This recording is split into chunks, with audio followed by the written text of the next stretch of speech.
So let's discuss with a Democrat who voted against this bill. We have Congressman Khanna of California with us. His district, we should mention, includes Silicon Valley, where ByteDance and other social media companies have offices. Congressman, thanks so much for sharing your afternoon with us. You said in an interview in January that TikTok should be forced to sell to an American company.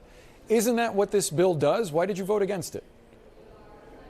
No, it doesn't. I would support a bill like this. This is blatantly unconstitutional, and I don't think the courts would uphold it. And the reason is if the sale didn't happen, it goes to a ban. The Supreme Court has said it has to be the least restrictive alternative when you look at free speech, which 170 million Americans' free speech is at impact. And we could have said that there should have been financial penalties if there isn't a divestiture. We should have said that we need a strong data privacy bill. But to ban it, I don't think survives. I think it would be struck down 9-0 by the Supreme Court. That's a fascinating perspective. There was also some criticism over, in this bill, the role that the president would have, the executive branch would have, in designating an app belonging to a foreign company based a foreign country based in a foreign country, deeming that country an adversary and thereby going after that technology. I'm assuming that that might be a concern of yours as well.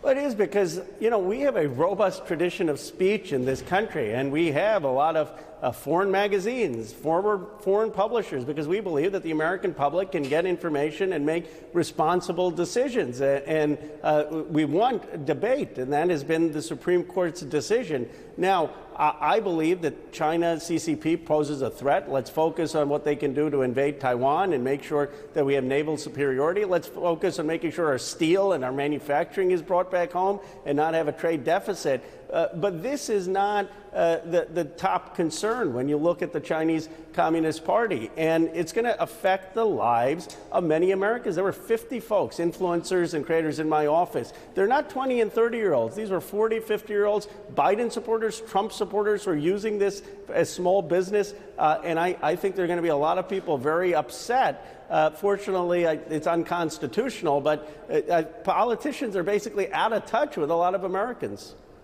There are a lot of politicians on TikTok. You're on it. The Biden team is on it as well. I'm curious to get your perspective as a TikTok user on employees complaining through media reports that the company, ByteDance and TikTok, ByteDance through TikTok, I should say, has tracked journalists, that they have closely watched users who have consumed gay content. They've complained that despite public statements that information is siloed, ByteDance executives are able to ask the folks working in TikTok here in the United States for user data, and that in many cases, employees have complied with that. There are real security concerns, aren't there?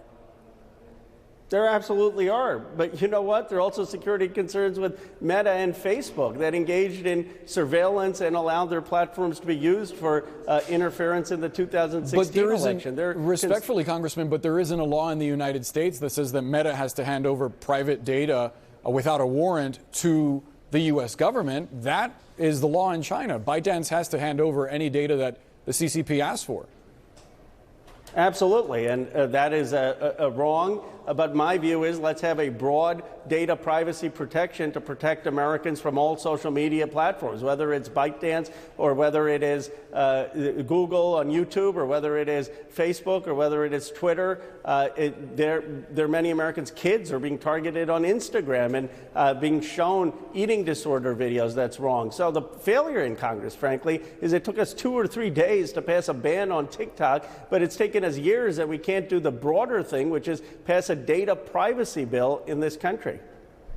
Congressman, I'm wondering if you think the company, given some of the allegations and media reports that I just outlined, do you think that TikTok and ByteDance have been sincere in their efforts to protect Americans' private data?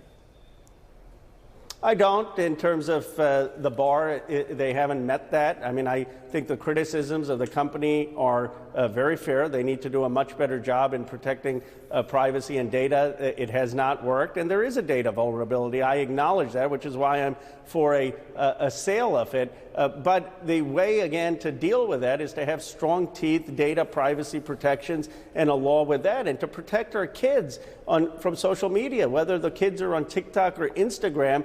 That is what's upsetting a lot of parents. So let's deal with the broader issue instead of trying to ban an app that has 170 million Americans on it. Congressman Khanna, we have to leave the conversation there. Appreciate your time, sir. Thank you. Of course.